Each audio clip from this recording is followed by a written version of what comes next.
저는 오늘 사사기 1장과 3장 말씀을 근거로 믿음의 명문 가문이라는 제목으로 하나님 말씀 선포하겠습니다. 모든 그리스도인들이 또 내가 또는 가정이 또 나의 가문 전체가 하나님이 귀하게 쓰시는 믿음의 명문 가정이 되고 싶은 것은 크리스천이라면 누구나 소망하는 것인 줄 믿습니다. 그런데 이 믿음의 명문 가정이라는 것은 오랫동안 교회를 다녔다, 내가 3대 가정이다, 4대 가정이다, 5대 가정이다, 이런 것도 물론 중요하지만, 연수도 중요하지만 그 속에 깊이 있는 그 내용이 더 중요합니다. 단순히 목회자 가정, 또 단순히 잘 사는 가정이라고 해서 믿음의 명문 가정이 되는 것은 아닙니다. 주위의 사람들이 좀 존경할 만하고, 또 주위의 사람들이 영적으로 따를 만하고, 1대, 2대가 가졌던 비전을 3대, 4대가 잘 이어가면서 그 비전을 널리 퍼뜨리면서 많은 사람들에게 그 모델이 되고 존경을 받는 그런 가문이 믿음의 명문 가문인 줄 믿습니다. 오늘 가나안 정복기를 거쳤어요. 이제 가나안 정복기는 여호수아서에서 다 이루어졌습니다. 그래서 여호수아서를 보면은 가나안을 정복을 하고, 그런데 아직 다 점령하지를 못했던 것 같습니다. 그래서 사사시대에 와가지고 지금은 가나안 정복을 끝내고 이제 왕정시대, 사무엘 선지자가 나오고 사울 왕이 세워지고 다윗 왕이 세워지는, 왕이 나오기 전까지의 그 중간에를 과도기라고 합니다. 그 과도기에 하나님께서 사사들을 세우셨는데, 그 사사시대의 첫 번째 사사가 온니엘이라고 하는 사람인데, 이 온니엘은 여호수아와 갈렙 할 때의 그 갈렙 가문의 사람입니다. 갈렙은 지난번에도 한번 말했듯이 갈렙은 유다 지파입니다. 유다 지파는 예수 그리스도께서 태어나신 지파이기도 하죠. 그러니까 믿음의 명문 가정을 쭉 이은 그 사람들이 바로 갈렙이었고, 또 갈렙의 그 후손으로서 온니엘이고, 그 다음에 다윗이고, 그 다음에 예수 그리스도까지 나타나는 믿음의 명문 가정이 되죠. 그래서 오늘은 온니엘이라고 하는 사람에게 조금 포커스를 맞춰서 볼 때에 어떻게 해서 믿음의 명문 가정을 이렇게 이어가는지를 우리가 조금 살펴보도록 하겠습니다. 먼저 읽은 본문의 내용과 배경을 잠깐 설명을 해드리면, 이제 정복 가정을 다 하지 못하고 다 마치지 못했던 이제 여호수아와 갈렙 시대에, 갈렙이 유다 지파잖아요. 유다 지파가 땅을 분배받습니다. 한번 지도 한번 좀 띄워주시겠어요?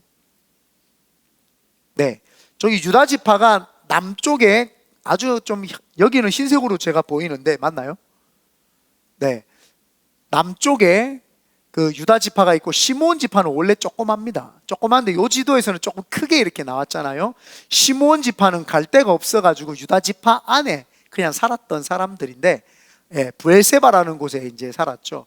브엘세바는 여러분 잘 알고 있지만 이삭이 그 땅을 파서 우물이 났던 곳이 브엘세바고, 저 유다라고 글자 적혀 있는데 있죠, 저기가 그 헤브론이라고 해가지고 아브라함이 살았던 곳이 저기입니다. 그래서 유다 지파가 머물렀던 곳이, 아브라함이 이삭이 거주했던 곳, 거기가 바로 저기 유다 땅인데, 또 다시 이제 화면으로 돌아오시고 저에게 집중해 주시면, 저 유다가 남쪽을 전부를 거의 예루살렘 밑으로는 전부 다 유다 지파가 땅을 차지를 했습니다. 그래서 아직 정복하지 못했기 때문에 먼저 헤브론이라는 곳을, 그 지금 위에 절에 보면 헤브론이라는 곳을 점령을 합니다. 그리고 나서는 남쪽을 점령을 해야 되는데, 남쪽 헤브론이라는 곳에서 서남쪽으로, 저는 이쪽이, 여러분 이쪽 방향이죠. 서남쪽으로 15km 떨어진 드릴이라고 하는 지역이 있습니다. 드릴이라고 하는 지역에 누가 갈래, 누가 가서 이 땅을 차지할까 했을 때, 이 갈렙이라고 하는 사람이 이제 현상금을 사실은 내거는 거죠. 여기를 점령하는 사람은 내 후계자가 될 뿐만 아니라 내 딸을 주겠다, 이렇게 한 내용이고, 거기에 반응을 해서 온니엘이 제일 먼저 가서 그 땅을 점령을 하고 그 갈렙의 사위가 될 뿐만 아니라 이 정통성을 잇는 믿음의 명문 가문을 잇는 그런 사람이 이제 되죠. 그리고는 이제 온니엘의 이야기가 잠시 이제 멈춰 있습니다. 온니엘이 잠시 이제 멈춰 있고 2장 지나가고 또 정복하는 이야기가 나오다가 3장에 되면은 이제 저기 메소포타미아의 구산 리사다임이라고 하는 왕이 자꾸 이제 이스라엘을 쳐들어와서 괴롭힙니다.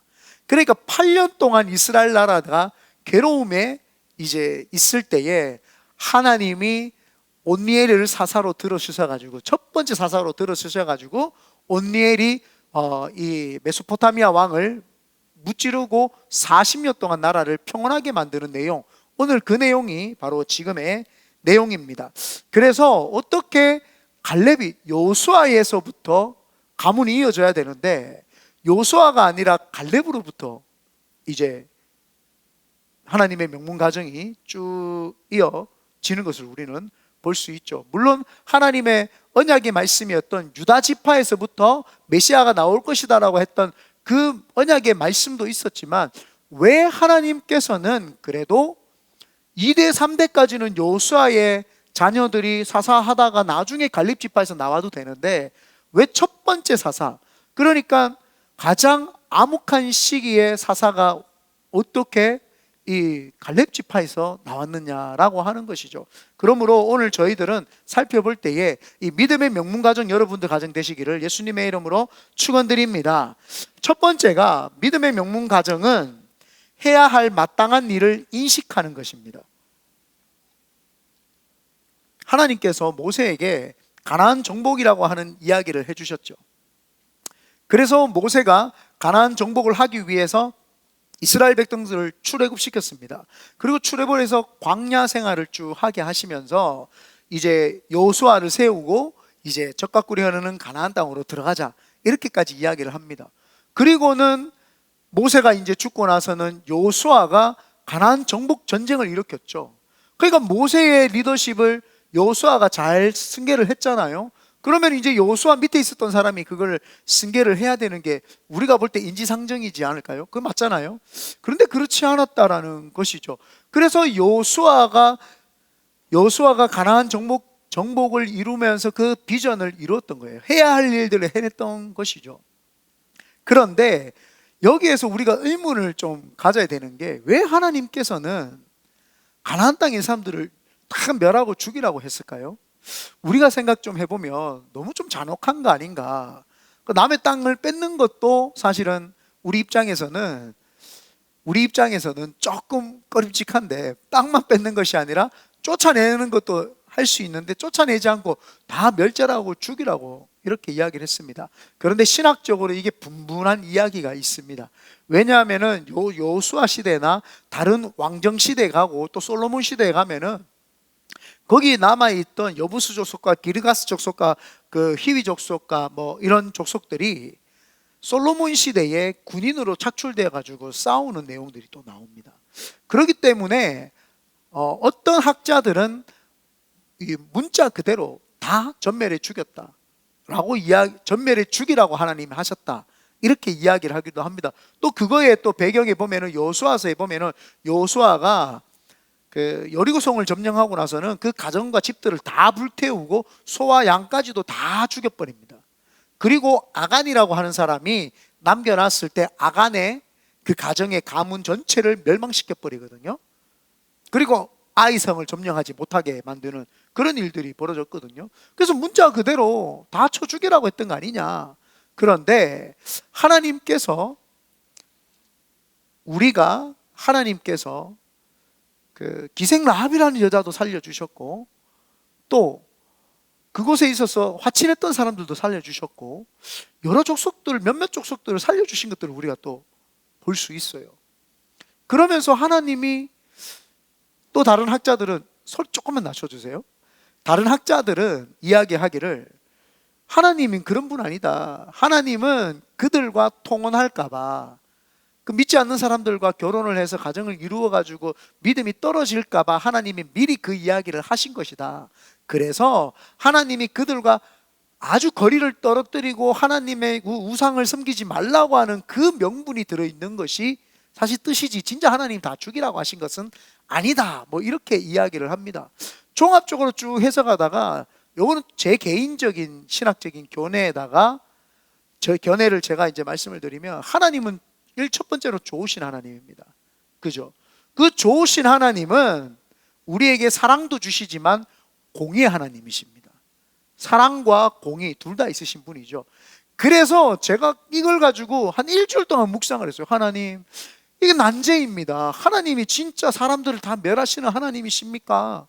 하나님이 진짜 그런 분이십니까? 묵상하고 묵상을 하는데 엉뚱한 데서 제 개인적인 신학적인 견해에서 답이 나옵니다. 하나님은 좋으신 하나님이셔서 이스라엘 백성들을 출애굽시키셨죠. 그리고 하나님은 좋으신 하나님이셔서 메시아를 나오시게 하셔가지고 인류를 구원하시게 하시려고 하셨죠. 여기가 좋으신 하나님이에요. 그러면 하나님이 사랑을 베풀기 위해서 이스라엘 백성들을 출애굽해가지고 이스라엘 백성들을 괴롭히고 힘들게 하셨나요? 구름 기둥과 불 기둥으로, 또 때로는 만나와 메추라기로 옷과 신발이 떨어지지 않도록 다 만들어 주셨죠. 낮에는 구름으로 따뜻하게, 저녁에는 시원하게, 저녁에는 불기둥으로 따뜻하게, 하나님 사랑의 하나님으로 우리를 돌봐주셨어요.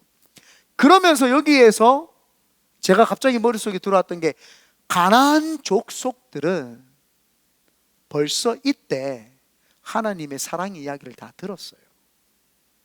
하나님의 사랑 이야기를 다 들었대요. 하나님이 왜 이스라엘 백성들을 사랑하셨는데 40년 동안 광야 생활을 흘러가게 하셨을까? 40년 동안 가나안 족속들에게 복음을 증거하신 거예요.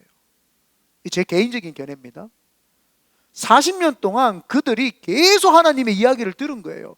저 가나안 족속들이 애굽에서 나왔는데 애굽 군대도 다 박살내고, 이 사막에서 싸웠던 전쟁, 아말렉과의 전쟁에서도 전쟁에서 다 박살내고, 하나님 그런 하나님이야 라고 하면서 계속 하나님이 복음을 증거했어요. 그걸 어디서 찾아볼 수 있느냐? 기생 나합이 우리가 당신들의 이야기를 듣고 간담이 선을 했더라, 미리 다 알고 있었던 거예요. 그래서 하나님이 40년 동안 광야 생활을 시키시면서 아마 복음을 다 증거하고 하나님을 믿겠다고 했던 백성, 그래서 그 우리가 알고 있는 여호수아와 하친했던 백성이 이름이 뭐죠? 여호수아와 하친했던 백성, 제가 갑자기 까먹어서 그래요. 감사하네요. 이럴 수가, 그 목사의 그 정도네요. 갑자기 제가 이름을 까먹었어요. 매일 이야기를 하는 건데 한번 찾아주세요.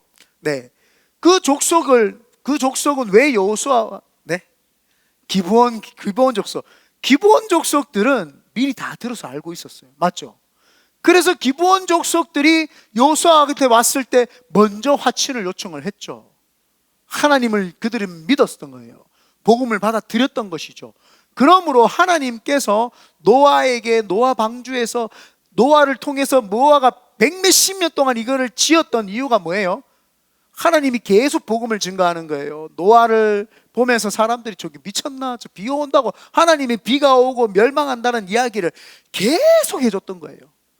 계속 끊임없이. 지금도 우리가 교회라는 것이 있는데 안 믿는 사람들은 교회를 보고도 아무런 생각을 하지 않아요.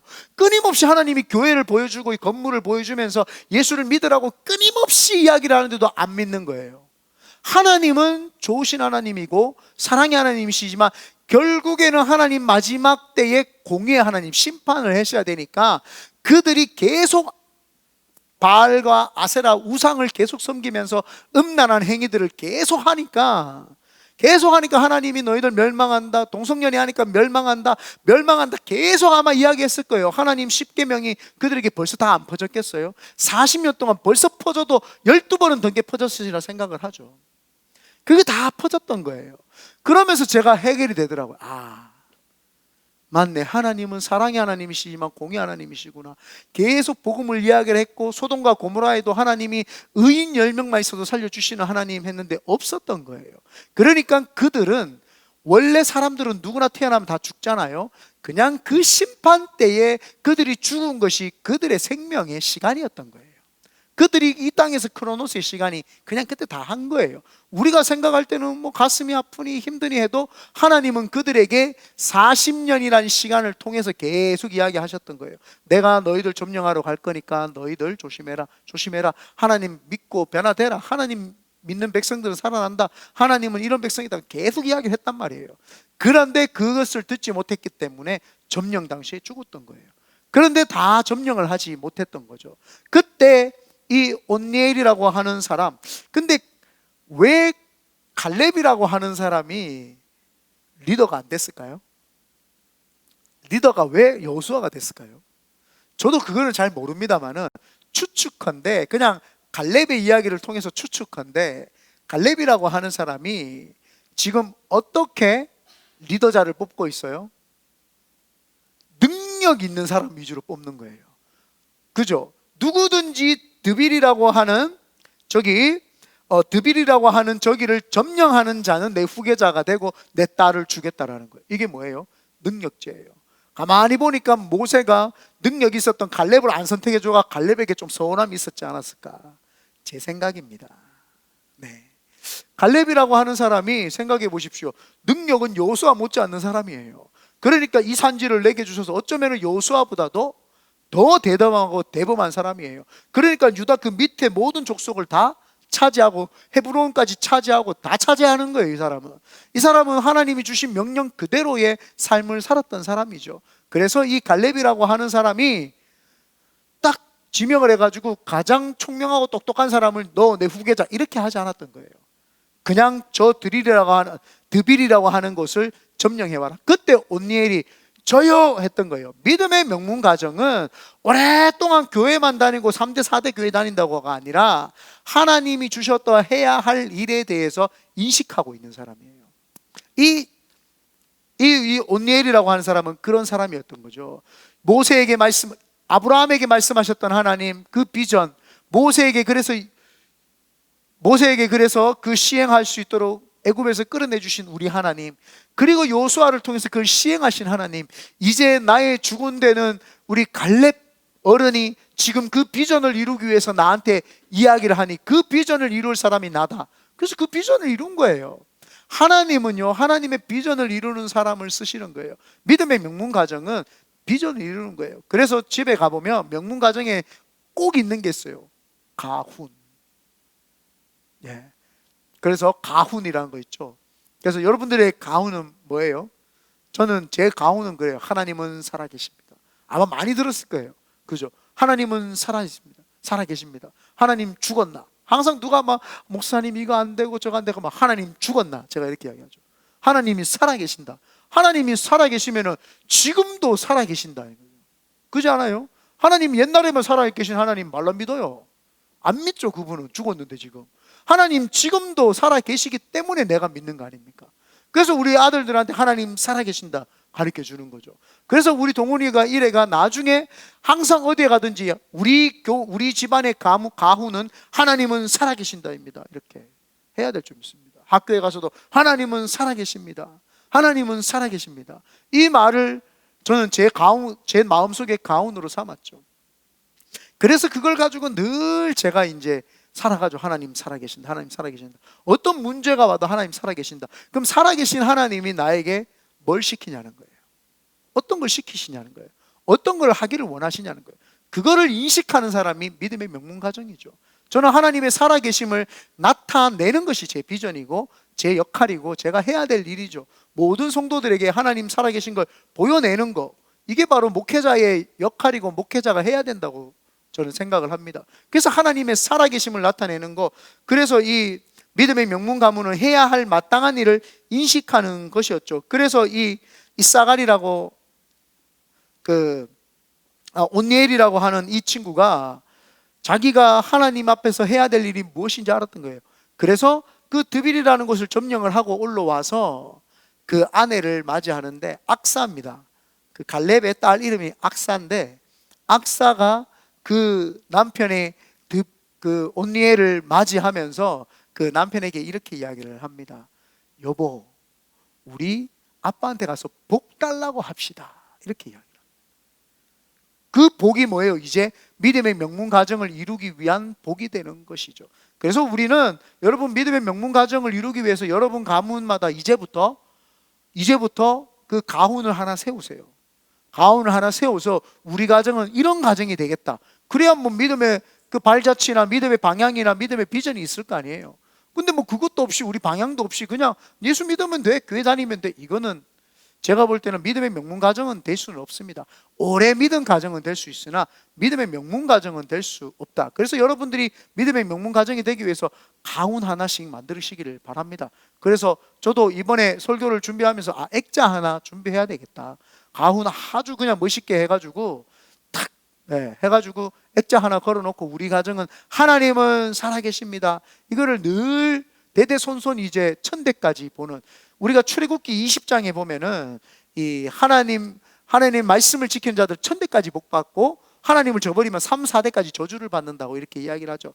그 천대까지 우리가 복 받는 가정이 되기 위해서는 하나님의 살아계심을 알아야 될 거 아닌가요? 그래서 우리는 하나님의 살아계십니다라고 고백해야 될 줄 믿습니다. 두 번째입니다. 믿음의 명문 가문은 거룩한 욕심으로 가득 차 있어야 됩니다.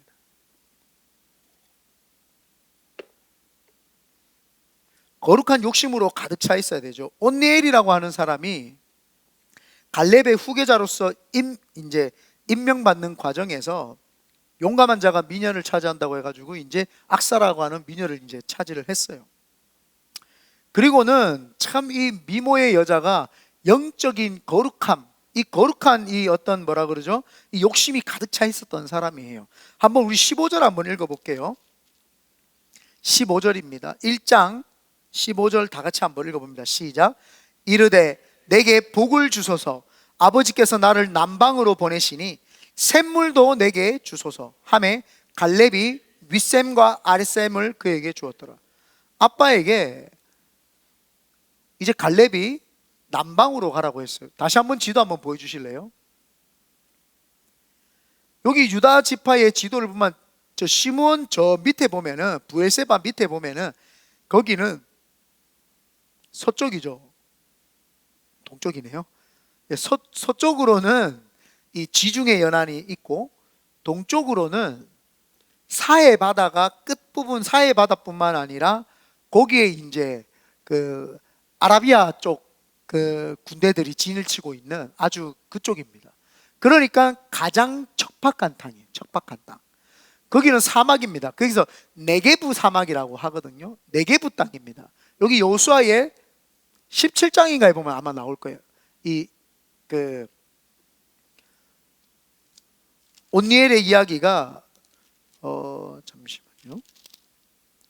여호수아 15장이네요. 15장 13절에서 19절에 보면은 나와요.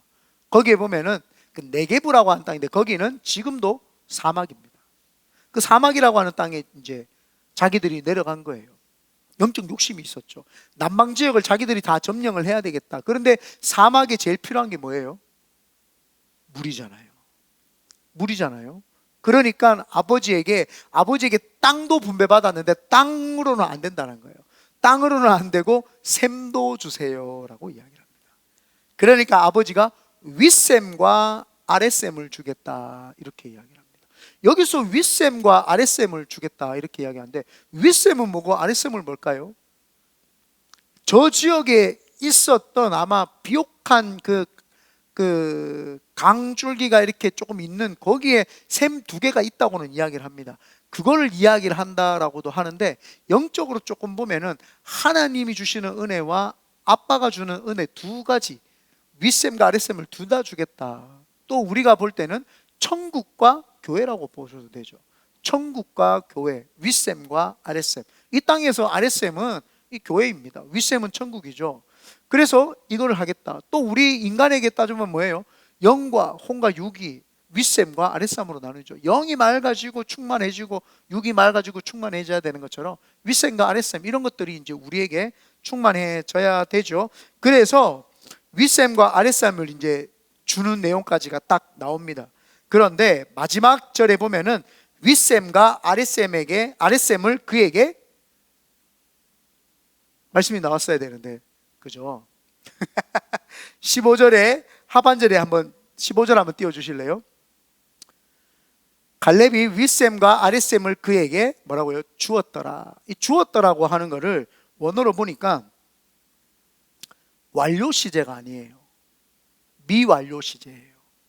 지금 현재 준 것이 아니라 그 땅을 네가 차지해서 알아서 네가 가져가라 이 말인 거예요. 그러니까 두 번째가 뭐예요? 믿음의 명문 가문은 거룩한 욕심으로 가득 차야 되는 거예요. 거룩한 영적 욕심이 가득 차 있는 사람인 거예요.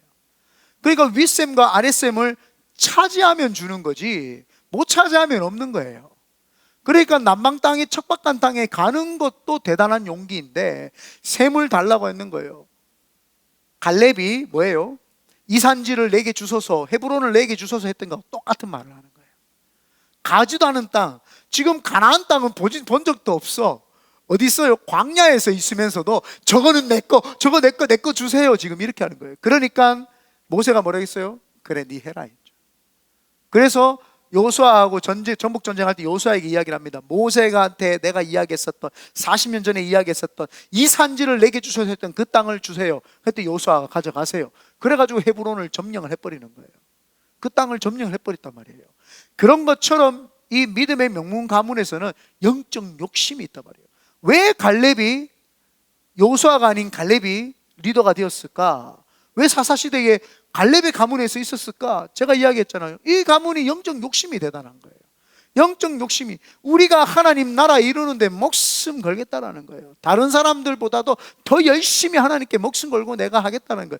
영적 욕심이 2배, 3배, 4배가 되니까 일반 사람들이 버거워하는 거예요. 따라갈 수가 없는 거예요. 영적 욕심이 대단한 거예요. 저희 어머니가 영적 욕심이 대단한 것 같아요. 본인만 목회하셔도 되는데 아들도 소원하고 딸도 목회 보내가지고 우리 가정이 다 목회자 가정이거든요. 그래서 다 목회를 하잖아요. 영적 욕심이 대단하신 분이죠. 그러니까 뭐 아들이 뭐 잘 못해도 미국에 있어가지고 목회라도 하고 있는 거 아니에요? 다 이거 부모님의 그 가문에서부터 흘러나오는 거죠. 그러면 제 영적 욕심도 동훈이하고 의뢰가 하나님께 귀하게 정말 쓰임받는 세계적인 인물이 좀 되기를 원합니다. 너가 아멘 해야지. 이게 아니고 막 아멘. 아멘. 네. 아멘 해야지. 그래서 영적 욕심이 있어야 되는 거죠. 영적으로 나는 교회를 한 10개 정도 세우겠다. 5개 세우겠다. 나는 돈을 벌어서 세우든 뭘 해도 영적으로 윗셈, 아랫셈을 세우겠다. 막 이런 게 있어야 되는 거예요. 우리 마음속에 막 거룩한 막 뜨거움이 있어야 되는 거죠. 이 갈렙이라고 하는 사람이 그런 사람이었어요. 그래가지고 자꾸 이름을 제가 온니엘과 악사가 아버지에게 가가지고 그 이야기를 한 거예요. 아버지 셈도 주세요. 그랬더니 아직 미완료 시제예요. 아직 이거 끝나지도 않은 땅을 자신들이 직접 가서 이걸 차지하겠다라는 거죠. 되게 대단한 사람이죠. 그래서 그것을 차지하고 이제 머물고 있는 거예요. 하나님이 영적 욕심이 대단한 사람이니까 이제 어떻게 돼요? 그 메소포타미아의 구산 왕이 쳐들어왔을 때 하나님이 누구를 기억을 해요? 그때 이 온니엘을 기억할 수밖에 없죠. 영적 욕심이 있는 사람을 시켜야 되죠. 영적으로 욕심도 없고 그냥 되면 되고 말면 마고 흘러가면 흘러가고 되는 대로 갑시다. 이런 사람 하나님이 세울 거예요? 안 세우죠. 아무리 일을 시켜도 그냥 뭐 열심히 하지도 않고 대충 그냥 할렐루야 놀렐루야 뭐 내 삶이 그렇고 네 삶이 그렇고 아니에요. 미래라고 하는 것은 하나님이 우리에게 적극적으로 뭐예요? 쟁취하라고 이야기를 하는 거예요. 지금 온니엘을 통해서 악사를 통해서 하나님이 지금 우리에게 미래에 대한 것들은 영적 욕심을 가지고 쟁취해야 되는 거예요. 그 욕심을 가지고 쟁취했던 사람이 누구예요? 야곱이라는 사람 아닙니까? 야곱이라고 하는 사람은요 얼룩무늬의 염소와 양들이 태어나지도 않았는데 미래를 자기가 스스로 개척을 하는 거예요. 하나님 내 바라봄의 법칙을 씁니다. 하나님 바라봅니다. 하나님은 바라보는 대로 해주시는 줄 믿습니다. 영적 욕심이 있으니까 뭐 버드나무 가지를 가지고 나무를 잘라다가 흰 그 살에다가 버드나무를 가지고 붙여가지고 얼룩얼룩하게 만들어가지고 소와 양떼가 물을 먹고 고개를 드니까 얼룩무늬를 계속 쳐다보는 거예요. 얼룩무늬를 계속 바라보게 하는 거예요. 바라봄의 법칙이 그건 거예요. 계속 바라보면은 바라보게 했더니 염소가 양이 얼룩얼룩한 새끼를 낳는 거예요. 그래서 삼촌으로부터 받지 못했던 10년 동안의 삭슬 이제 받는 거예요. 자기가 하얀색 염소와 하얀색 양에게 갑자기 얼룩무늬가 나온다는 게 이게 이해가 돼요? 여러분 생각해 보세요. 우리가 원판 불변의 법칙 아시죠? 여러분 얼굴에서 맨날 현빈 쳐다본다고 애 나온다고 현빈이 안 나와요. 맞아요. 안 나와요. 제가 늘 심히 걱정되는 거는 우리 동원이가 그래도 요즘 많이 크는데 좀 걱정한데 우리 이래가 아빠 닮아가지고 키가 작다 망할까봐 조금 걱정이에요. 원판 불변의 법칙이 여기서 적용이 될까봐. 기도하면 된다. 아멘. 기도하면 된다. 이걸 믿어야 되는 거죠. 야곱이 그렇게 했다고 해서 진짜 원판 불변의 법칙 깨고 이게 나올까요? 안 나와요 원래. 근데 하나님이 그의 영적 욕심을 기억하사 그걸 해주신 거죠. 영적인 욕심이 있으니까 아이고 가상하다 가상해 그잖아요. 팥죽으로 형을 속이고 아빠를 속이고 아빠한테 축복해달라고 해서 털을 묻혀가면서 속이고 삼촌한테 가가지고 딸을 달라 그러고 막 벨생쇼를 하면서 살았던 사람이 이 바로 우리가 알고 있는 야곱 아닙니까? 이 야곱이 영적 욕심이 대단한 사람이잖아요. 이 지금 보면은 이 온니엘과 악사도 그런 사람이에요. 막 땅이 저기 지금 척박하고 아무도 안 가려고 하는 땅인데 자기들이 가겠다는 거예요. 내가 가면 된다는 거예요. 내가 가면은 사막도 길을 내시고 하나님이 거기에 우물도 내시고 윗샘과 아랫샘도 내시고 하나님은 뭐 이른 비와 늦은 비 다 주신다 막 믿음으로 가는 사람이죠. 대단한 사람이에요. 뭘 의지한 거예요? 영적 욕심이 있다라는 거는 하나님을 의지했다라는 거죠. 어디에서부터 복이 흘러나오는지를 아는 사람인 거죠. 누가 복을 주시는지를 아는 거예요. 그 영적 욕심이 대단한 거죠. 그러니까 엄청나게 악착같이 영적 욕심으로써 이렇게 했던 거예요. 그러니까 하나님께서 이 첫 번째 사사를 이 온니엘로 하나님이 부르셨다라고 하는 사실입니다. 그러므로 여러분들에게도 영적 좀 거룩한 욕심이 좀 많이 생기게 되시기를 예수님의 이름으로 축원드립니다. 아멘. 세 번째입니다. 이 믿음의 명문 가문은 여호와의 영이 임해야지 명문 가문이 될 수 있습니다. 3장 우리 한번 3장 10절 11절입니다. 10절 11절 다 같이 천천히 읽어봅니다. 시작. 여호와의 영이 그에게 임하셨으므로 그가 이스라엘의 사사가 되어 나가서 싸울 때에 여호와께서 메소포타미아 왕 구산 리사다임을 그의 손에 넘겨주심에 온니엘의 손이 구산 리사다임을 이기니라. 그 땅이 평온한 지 40년에 그나스의 아들 온니엘이 죽었더라. 하나님의 영이 임하면 평안해지는 거예요. 하나님의 영이 임해야지 다스림의 역사, 통치의 역사가 있고 평안해지는 역사가 있죠. 하나님의 영이라고 하는 건 우리 입장에서는 성령님이지만 이때 당시에는 하나님의 감동, 하나님의 만지심, 하나님의 그 동행하심, 인도하심 이렇게 이제 표현이 가능하겠죠.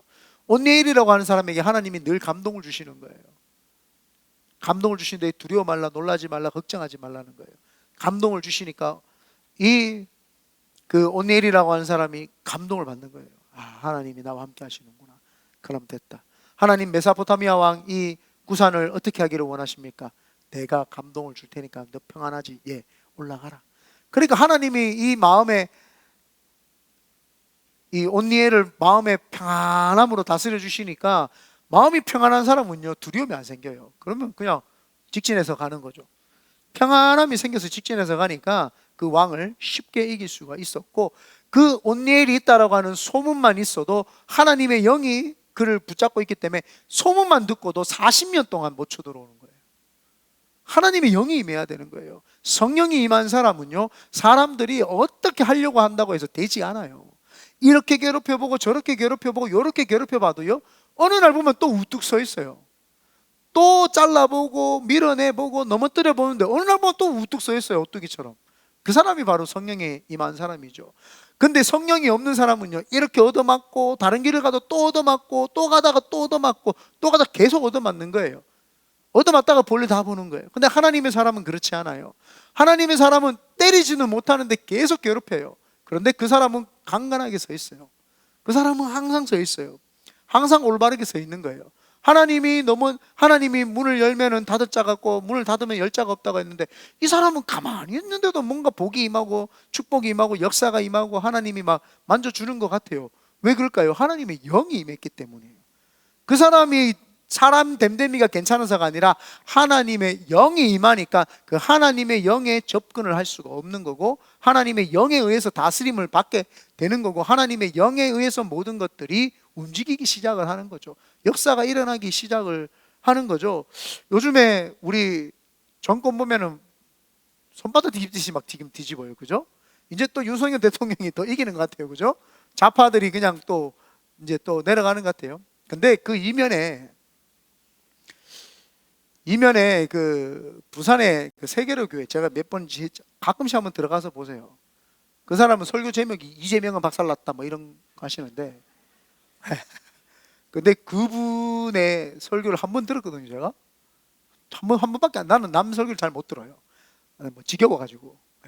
맨날 나도 하는 이야기, 나도 맨날 보는 공부인데 또 들으려고 하니까 그분의 설교가 지겹다는 게 아니라 그냥 맨날 내가 공부하는 것들 또 하려고 하는 거, 그런 거 있죠. 왜 그 자기 맨날 하던 직업은 안 하고 싶은 것처럼 목사가 맨날 성경 보고 하는데 또 성경 보는 거 힘들거든요. 그잖아요. 그래서 잘 설교를 안 듣는데 그 너무 제목이 신통방통하잖아요. 들었는데 꼭 예언하듯이 벌써 다 이야기해 놨어요.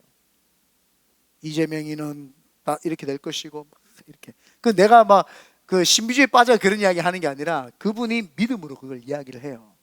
하나님이 우리나라를 다스리시는데 이거를 하나님이 가만히 두시겠냐고 하면서 막 이야기를 해 나가요.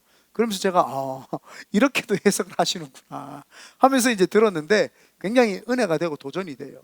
그럼 이재명 이야기는 별로 말도 안 해. 제목은 이재명이 박살 내는 거였는데 그 뭐 설교는 뭐 이재명 이야기를 1, 2분밖에 안 해. 계속 뭐 믿음으로 사는 이야기만 하는데, 지금 우리 대한민국에서 제일 핫한 교회고 제일 성장하는 교회고 제일 그 복음적으로 제가 볼 때는 이렇게 믿음의 명문 가정으로 살아가는 교회인 것 같아요. 어마어마하죠. 한 그 지역 전체를 예수 복음화 다 시키는 분이시니까 얼마나 대단해요. 원래 시골에, 김해 시골에 200명인가 있는 가정을 전부 다 200명을 다 예수 믿게 만들어버리고, 김해뿐만 아니라 막 부산에까지 복음을 전가해가 부산의 사람들이 지금 관광버스 대절해가지고 그 교회로 가는 현상이 막 몇천 명 되고 막 그래요. 몇천 명만 될까 하면 어마어마해 하여튼 교회가. 그런데 이번에 이승만 뭐 기념 이렇게 해가지고 학교도 세워요. 학생들한테 그 정확한 나라 역사 의식과 이런 걸 해주겠다고. 굉장히 그 교회 가고 싶었어요. 내 부교육자로 가야 되나 이런 생각이 있어요. 내 그 교회 다니면 좋겠다. 나 저런 교회 다니고 싶은데. 나도 우리 교회가 좀 더 커지고 하면 그렇게 하고 싶어요. 정말 믿음으로 사는 믿음의 명문 가정 하고 싶어요. 오죽 담임 목사가 저 교회 나도 다니고 싶다는 생각이 들겠어요? 네. 나 그런 생각이 들더라니까요. 나도 부산에 이사 가가지고 살고 싶네 저기. 그렇게 그러면 우리 동원이 이래도 얼마나 믿음으로 살겠어요. 그잖아요. 그 학교에 보내놓으면 막 목사님 잘 가르치니까. 네. 서울의 대형 그 교회 중에 유치원도 하고 그런 데가 있어요. 근데 제가 이제 거기를 갔는데 안 보내고 싶었어요. 갔는데 막 대형 교회예요. 엄청 유명한 교회고, 예. 그분은 팬데믹 때 아웃됐어요.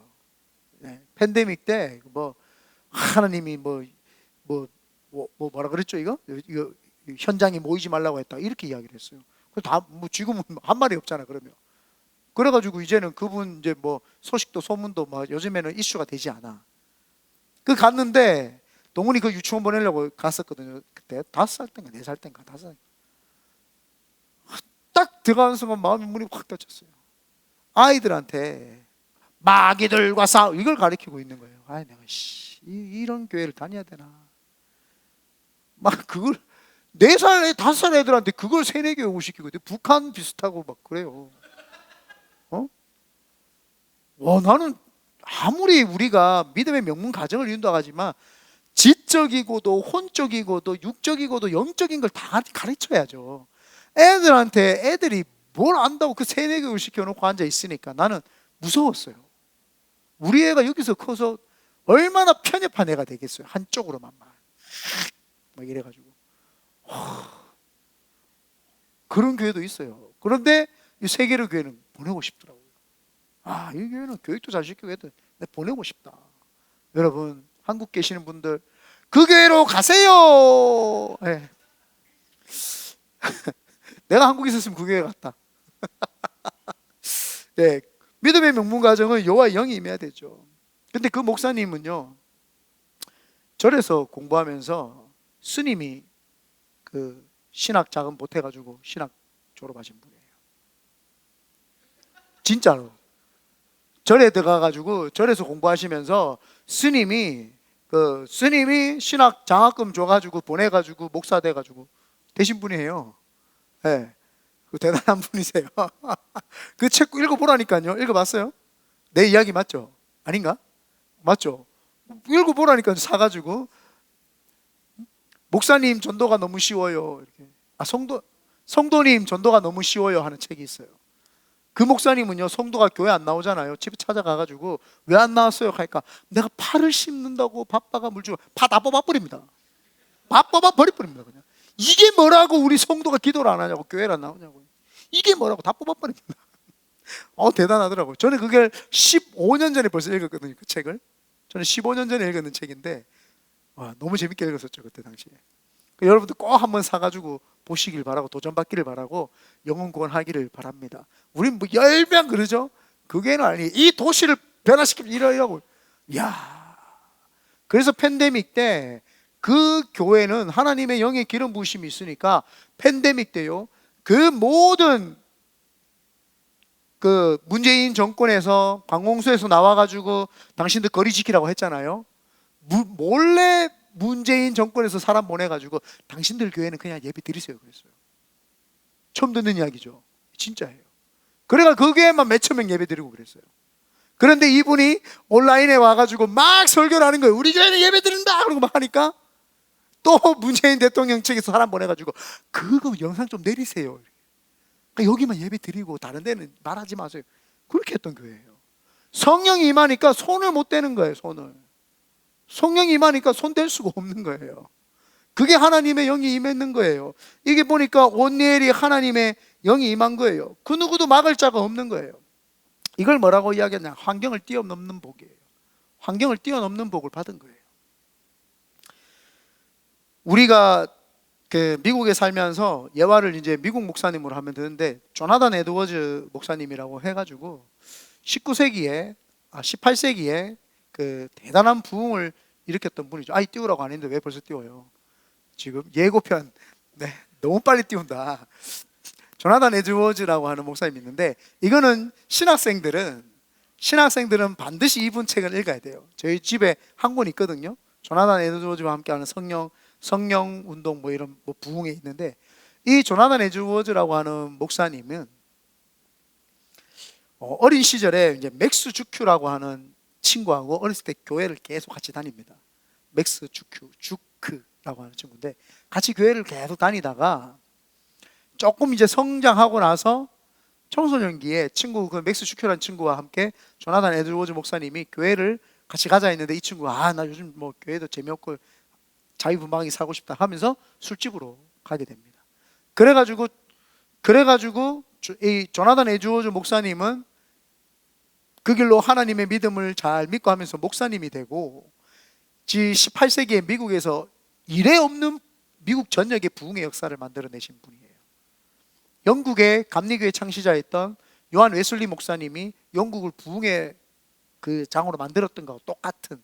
그래서 우리가 16세기에 영국의 부흥 그러면은 그 요한 웨슬리 목사님을 뽑을 수 있고, 17세기의 부흥 그러면은 여기 이제 에드워즈 목사님을 이제 우리가 이야기를 할 수 있는데, 조나단 에드워즈 목사님을 이야기할 수 있고, 그리고 조금 더 지나가면은 20세기 초의 부흥은 뭐냐 하면은 우리 LA에 있는 아주사 거리에 아주사 부흥 운동, 거기에서 창시된 게 우리 순복음 교단이 거기에서 이제 창시가 되기 시작을 합니다. 하나님의 성회라고 해서 어셈블리지 오브가 오순절, 그 전에도 있었는데 더 폭발적인 부흥이 아주사에서 일어났죠.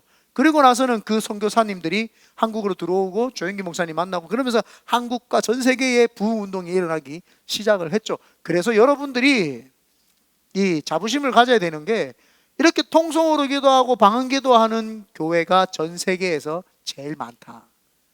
전 세계에는 오순절 교단이 제일 커요. 오순절 교단이 저 통계 지금 잘 모르겠는데 12억인가? 기독교의 거의 반 가까이 차지하는 교단이 이 어셈블리 오브 갓입니다. 어셈블리 오브 갓이 아니라 오순절 계통입니다. 뜨겁게 기도하고 방언하고 이런 교단들입니다. 전 세계적으로. 그런데 한국 교회만 장로교 목사님들이 들어가셔가지고 장로교단이 좀 큰 거예요. 장로교단이 좀 크고, 아예 여기 루터하고 루터 철치나 이런 철치는 미국에는 많은데 한국에는 없는 이유가, 루터 철치는 늦게 들어가가지고 그러고, 침례교단도 대전과 조금밖에 없는 이유가 침례교단도 적게 들어가서 그런 거예요.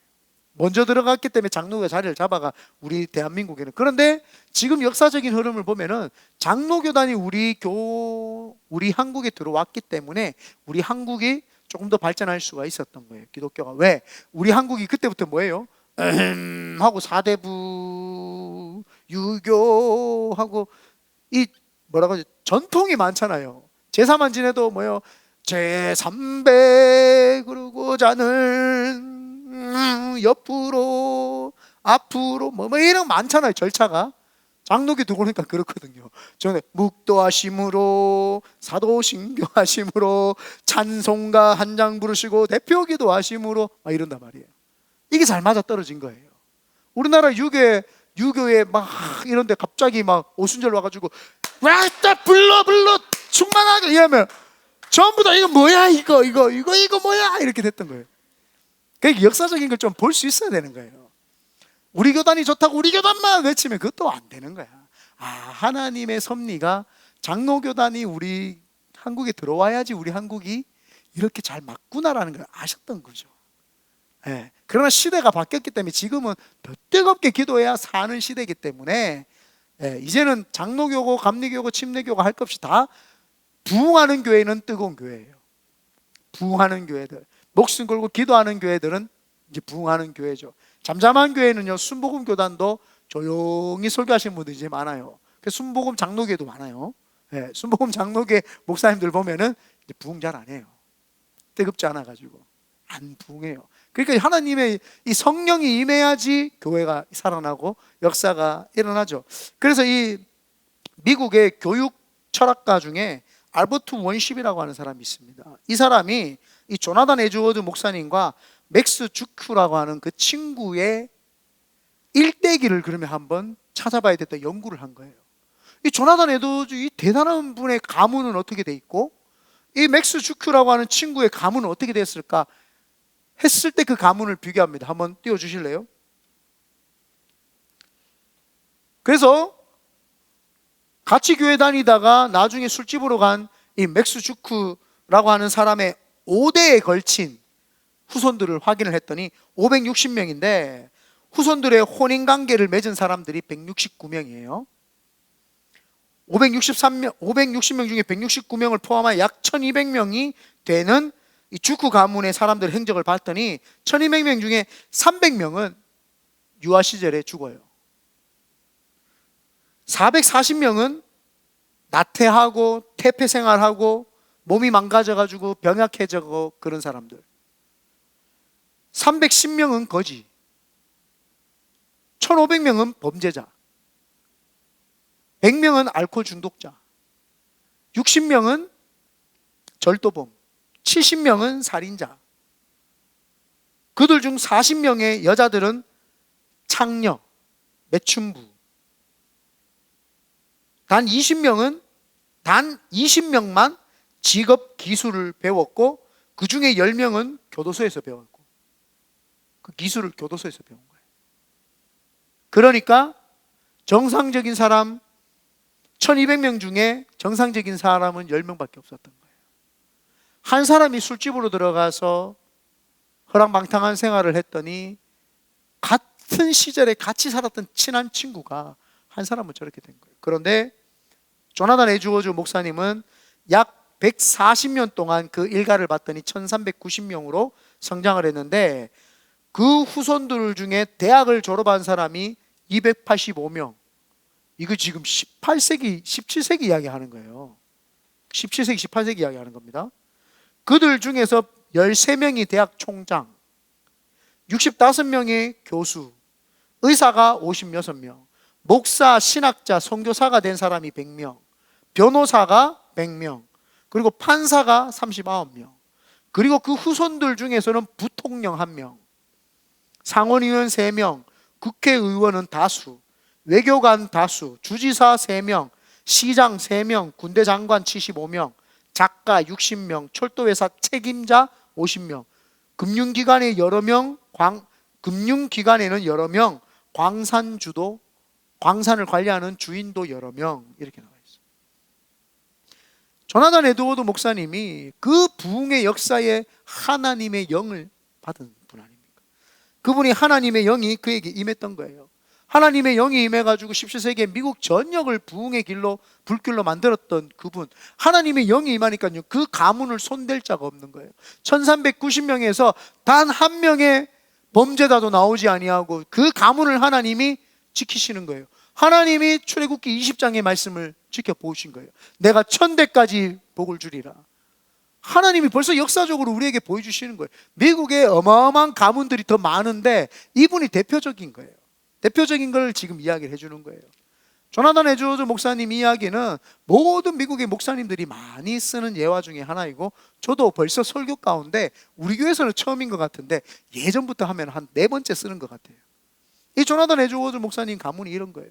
어떻게 해서 이렇게 돼요? 하나님의 영이 임했던 거예요. 온니엘이라고 하는 사람이 믿음의 명문 가문을 이루는데 제일 중요했던 게 뭐예요? 하나님의 영이 임했던 거예요. 우리가 신앙생활을 잘한다고 자랑할 이유가 없어요. 하나님의 영이 임해야 되는 거예요.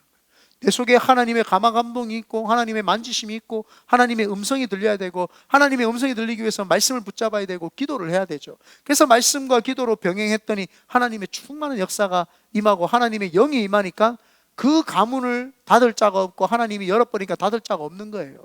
그런데 이 맥스 주크는 뭐예요? 하나님이 닫아버리니까 열 자가 없는 거예요. 닫아버리니까 그 가문에서 1200명이 넘는 사람들이 전부 다 범죄자잖아요. 어마어마한 이런 것들을 우리가 비교하죠. 지금 우리가 여기에 같이 살고 있는데요, 나중에 30년 지나고 40년 지나잖아요. 달라져요, 가정이. 이제 자녀들도 자라나고 자녀들이 되면서 하나님이 어떤 가문을 어떻게 쓰셨는지 이제 달라집니다. 그래서 믿음의 명문 가정이 중요한 것이 그거죠. 믿음의 명문 가정. 그래서 이 조나단 에드워드 목사님의 가정이 사회에 나가서 선한 역할들을 다 만들어내요. 미국이 지금 이렇게 있을 수 있는 이유 중에 하나도 그렇게 해요. 왜냐하면 그 당시에 골드러시라는 것이 많이 팽배했어요. 미국이라고 하는 나라는 청교도에 의해서 세워졌지만 청교도뿐만 아니라 골드러시를 위해서 영국, 프랑스, 스페인, 여러 많은 나라의 사람들이 다 여기 와서 금캐로 왔던 거예요. 청교도만 있었던 거 아닙니다. 그러나 거기 와가지고 그들이 금 때문에 타락하고 허랑방탕해지면서 점점 미국이 타락해가고 있는 시기에 미국을 하나님께로 돌렸던 사람이 이 조나단 에드워드 목사님입니다. 그러니까 얼마나 대단한 사람이에요. 하나님의 영이 임해가지고 했더니 이 온니엘이라고 하는 사람이 사사가 되었더니 몇 년이요? 40년. 그런데 이 조나단 에드워드 목사님이 그 부흥의 역사를 만들어냈더니 지금까지, 지금 미국의 역사에 400~500년 되나요? 미국 역사가? 400~500년 역사를 하나님이 평온케 만들어주시는 거예요. 이런 기적은 없죠. 하나님이 하신 거죠. 그리고는 그 명맥을 잇기 위해서 1900년도에 1901년도에 아주사 거리에서 부흥의 역사가 일어나고, 그 다음에 그 전도 집회가 또 일어나면서 어마어마한 역사들이 일어나고, 계속 미국이라고 하는 나라가 그렇게 기독교로서 세워져 가지고 이 나라들이 막 변화되기 시작을 했죠. 그런데 이제 미국도 이제 다 한 거예요. 이제 미국 그레이트 아메리카 한다고 위대해집니까? 하나님이 닫으면 끝이죠. 하나님 닫으면 끝입니다. 이 나라도. 그래서 우리가 미국 살 때 우리 때문에 잘 되는 줄 알아야 돼요. 미국이. 헤이, 또 아멘이 없네. 별로 감동이 없어요. 나는 믿음의 명문 가정이 아니에요. 우리 때문에 이 미국이 잘 사는 거라고 믿어야 되는 거예요. 그러면 안 되는 것도 하나님 열어주시고, 모든 역사 가운데 저 콕목만한 저 교회가 샌프란시스코와 산호세 지역 중간에 있어가지고 어마어마하게 교회도 했더니 이 역사적으로 우리 교회에 있었던 모든 성도님들을 50년, 100년 뒤에 검사를 해봤더니 예원자매, 주연자매, 보라존산부터 해가지고 모든 가문을 봤더니 모든 사람들이 믿음의 거인으로 다 진치고 있는 거예요. 그래서 이 땅이 잘 되는 거죠. 왜 정작 그대들은 아멘이 없냐? 예, 이게 아멘 해야 되는 거예요. 저는 우리 동훈이가 이래가 빨리 결혼해서 애들을 많이 낳아가지고 우리 승현 전사님처럼 순풍순풍 잘 나가지고 예, 가문을 대대로 잇기를 바랍니다. 그래서 그거는 우상 아닙니다. 니네들이 생기면 니네들이 새롭게 액자 파도 돼. 아빠가 만들었던 액자 갈고 닦으면 그 우상이야. 그 버리면 돼. 딱 깨 부숴버리고 네가 다시 글자를 써야 돼. 하나님은 살아계십니다 하고 탁 붙여야 돼. 그리고 당신 아들들한테는 뭐라고 해야 돼요? 이게 다 아빠 없으면 버려버리고 니네가 다시 써. 또 하나님은 살아계십니다 써야 되죠. 그거 뭐라고 액자 벌벌벌 뜨면 이거 우리 아버지가 주신 가보인데, 가보는 무슨, 가보는 영적인 거죠. 영적인 거. 하나님의 영을 줄 수 있는 뭐 아빠가 돼야지 가보지. 뭘 액자 준다고 그게 가보예요. 가보가 절대 그런 가보가 될 수 없습니다. 아멘. 그러므로 결론을 맺겠습니다. 하나님이 믿음의 명문 가정을 세우시는 가정을 보니까 믿음의 명문 가문은 해야 할 마땅한 일을 인식하고 살았던 거예요. 그리고 믿음의 명문 가문은 거룩한 욕심으로 가득 차 있었어요. 그리고 믿음의 명문 가문은 여호와의 영이 임했고, 여호와의 영이 임하도록 그분을 환영하고 모셔드리고 기도할 때 여호와의 영이 임하는 줄 믿습니다. 그러므로 우리 큰비드네 교회 모든 성도님들은 믿음의 명문 가문 되시기를 예수님의 이름으로 축원드립니다. 아멘.